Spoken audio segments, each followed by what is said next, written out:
In the quiet town of Willow Creek, nestled in the rolling hills of central Oregon, Elias Kane was a name that carried weight.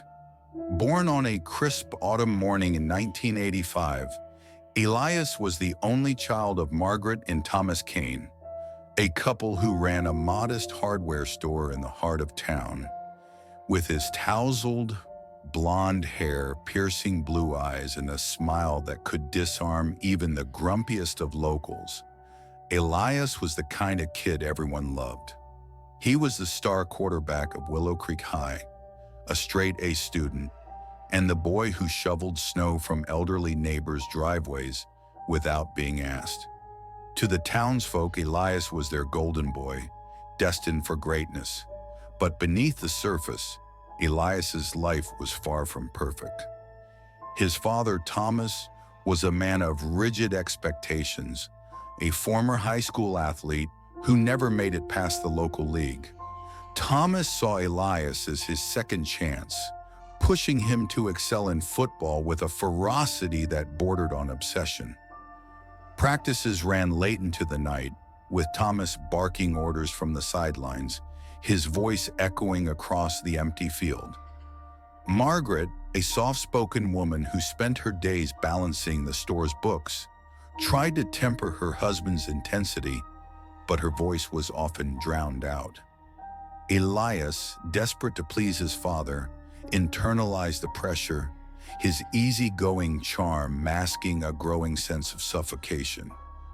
By the time Elias was 17, he had secured a full-ride scholarship to a prestigious university in California, a ticket out of Willow Creek and into the world of college football. The town threw a parade in his honor, with banners strung across Main Street proclaiming, "Elias Kane, our champion." As he stood on the makeshift stage waving to the crowd, Elias felt a pang of unease. The weight of their expectations, of his father's dreams, of the town's pride, pressed down on him like a physical force. He wondered if he could ever live up to the myth they had built around him. At university, Elias thrived. His natural athleticism and relentless work ethic made him a standout on the football team, and by his sophomore year, he was starting as quarterback. Scouts from the NFL began to take notice, whispering about his potential as a first-round draft pick. Off the field, Elias was just as magnetic. He joined a fraternity where his charisma made him the life of every party. He dated a string of beautiful women, each relationship fizzling out as quickly as it began, leaving behind a trail of broken hearts. To his teammates, Elias was untouchable, a golden god who could do no wrong. But there were cracks in the facade. The pressure to perform, to maintain his image, was relentless. Elias began to rely on late-night study sessions, fueled by energy drinks and occasionally something stronger. Pills passed around at frat parties that kept him sharp and awake. He told himself it was temporary, just a way to get through the grueling schedule of practices, games, and classes. But the pills became a habit, and the habit became a crutch. In his junior year, Elias met Sofia Delgado, a journalism major with a sharp wit and a no-nonsense attitude. Sofia was different from the women Elias usually dated. She wasn't impressed by his status or his charm. She challenged him, called him out when he was being arrogant, and made him laugh in a way he hadn't in years. For the first time, Elias felt seen, not as the golden boy, but as himself. They fell in love quickly, their relationship a whirlwind of late-night talks, stolen kisses in the library, and dreams of a future together. Sofia noticed the pills early on. She confronted Elias, her dark eyes flashing with concern. "You don't need this stuff," she told him, holding up a bottle she'd found in his backpack. "You're better than this." Elias promised to stop, and for a while he did. But the pressure never let up, and the temptation was always there. lurking in the shadows of his ambition. In 2008, Elias was drafted by an NFL team, a moment that should have been the pinnacle of his life. Willow Creek erupted in celebration, with front-page headlines in the local paper and a hero's welcome when he returned home for a visit. But the NFL was a different beast. The competition was brutal, the stakes higher than anything Elias had faced before. He was no longer the biggest fish in a small pond. He was one of many, fighting for a spot on the roster. The pills returned, stronger this time. Prescription painkillers to dull the ache of injuries, mixed with whatever he could get his hands on to keep his edge. Sophia, now his fiancée, begged him to get help. They argued more frequently, their once easy connection strained by Elias's mood swings and secrecy. He started staying out late, coming home with bloodshot eyes and excuses that didn't add up. Sophia suspected he was cheating, but the truth was worse. Elias was spiraling, caught in a cycle of addiction and self-destruction. One night, after a particularly brutal loss, Elias came home drunk and high, his temper flaring. Sophia tried to calm him down, but his anger erupted like a volcano. He grabbed her by the arms, shaking her as he screamed insults she didn't recognize as his own. When she pulled away, he shoved her hard, sending her crashing into a glass coffee table. The sound of shattering glass snapped Elias out of his rage, and he stood there, frozen as Sophia lay on the floor, blood seeping from a gash on her forehead. Horrified, Elias called 911, sobbing as he begged for help. Sophia was rushed to the hospital, where she was treated for a concussion and stitches. She refused to press charges, telling the police it was an accident, but the damage was done. She left Elias the next day, moving out of their shared apartment and cutting off contact. Elias was alone, his dreams crumbling around him.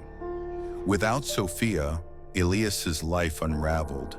He was cut from the team after failing a drug test, his NFL career over before it had truly begun. He returned to Willow Creek, hoping to rebuild, but the town that had once worshipped him now whispered behind his back. The golden boy was tarnished, a cautionary tale of wasted potential. His parents tried to help, but Elias pushed them away, ashamed of the man he'd become. To support himself, Elias took a job as a bouncer at a local bar, a far cry from the stadiums he'd once dreamed of filling. The work suited his volatile mood. He was quick to throw punches, earning a reputation as someone not to mess with. He started hanging out with a rough crowd, men who dealt in pills, coke, and worse. Elias didn't just use. He started selling, telling himself it was temporary, just a way to make ends meet.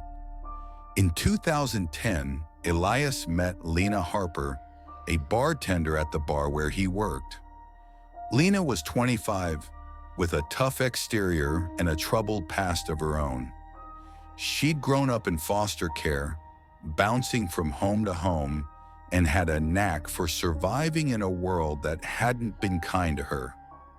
She was drawn to Elias's intensity, mistaking his anger for strength. They moved in together within months, their relationship a volatile mix of passion and violence. Lena saw the good in Elias, the man who could be tender, who brought her coffee in bed and talked about starting over.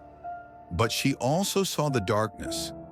Elias's temper was unpredictable, triggered by the smallest things, a misplaced comment, a perceived slight.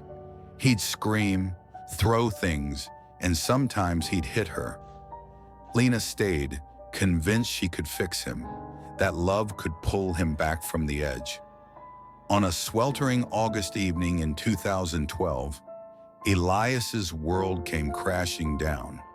He and Lena had been fighting for days, their arguments fueled by drugs and desperation. That night, Elias was at the bar, drinking heavily, when he got a text from Lena saying she was done, that she was leaving him. Enraged, he drove to their apartment, his vision blurred by alcohol and fury. Lena was packing a bag when Elias burst through the door. She tried to leave, but he blocked her path, his face contorted with rage. The argument escalated, words turning to shouts, shouts turning to blows. Elias grabbed Lena by the throat, slamming her against the wall. She fought back, scratching at his face, but he was stronger, his hands tightening until she gasped for air. In the chaos, Lena's roommate, Jake Sullivan, a quiet mechanic who'd moved in to help with rent, heard the commotion and rushed into the room. He tackled Elias, pulling him off Lena, but Elias was unstoppable. He turned on Jake, pummeling him with a ferocity that seemed inhuman. Lena, barely conscious, crawled to the kitchen, grabbing a knife from the counter. She screamed for Elias to stop, but he didn't hear her or didn't care. What happened next was a blur. Lena lunged at Elias, the knife slicing into his arm. He roared in pain, turning on her with a look of pure hatred. He wrested the knife from her hand and stabbed her, again and again, until she collapsed, blood pooling on the linoleum floor. Jake, dazed and bleeding, stumbled out of the apartment, calling 911 as he ran. When the police arrived, they found Elias sitting on the floor, the knife still in his hand, Lena's lifeless body beside him. He didn't resist as they cuffed him, his eyes vacant, as if the man he'd been was gone. Jake was rushed to the hospital, where he was treated for a fractured skull and internal bleeding. Lena was pronounced dead at the scene, her dreams of escape snuffed out in a moment of unimaginable violence. Elias's trial was a media circus. Willow Creek, a town unaccustomed to such horror, was thrust into the national spotlight. Reporters descended, their cameras capturing the grief-stricken faces of Lena's friends and the stunned disbelief of Elias's family. The prosecution painted Elias as a monster, a man whose unchecked rage had destroyed everything in its path. The defense argued that he was a product of his circumstances, pressure, addiction, a life that had spiraled out of control.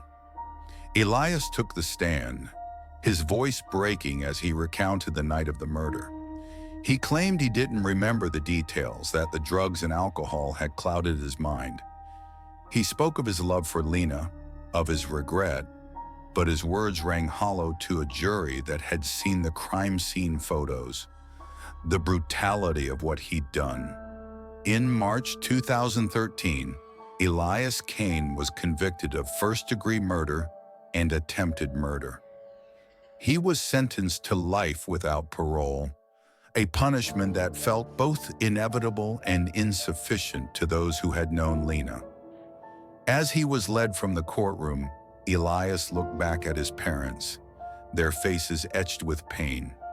He mouthed the words, "I'm sorry, but it was too late." In the years that followed, Willow Creek struggled to heal. Lena's memory was honored with a scholarship fund in her name, supporting young women escaping difficult circumstances. Jake, scarred physically and emotionally, left town, unable to bear the memories of that night. Elias's parents sold the hardware store and moved away, their lives forever altered by their son's actions. Elias, now 40, spends his days in a maximum security prison, a shadow of the golden boy he once was. He writes letters to his parents, though they rarely respond. He attends therapy, grappling with the weight of his choices, but redemption feels like a distant dream. The town that once cheered his name now speaks of him in hushed tones, a reminder of how quickly a hero can fall. For those who knew Elias, the question lingers: What went wrong? Was it the pressure of fame? The lure of drugs? The unhealed wounds of a boy who carried too much? Or was there always a darkness in him, waiting for the right moment to erupt? The answer, like so much of Elias Kane's story, remains elusive, a puzzle with pieces that will never fully fit. As the sun sets over Willow Creek, casting long shadows across the football field where Elias once shone, the town moves on. New heroes emerge, new stories are written. But for those who lived through the tragedy, the memory of that August night lingers. A scar on the heart of a community, a reminder of the thin line between triumph and tragedy.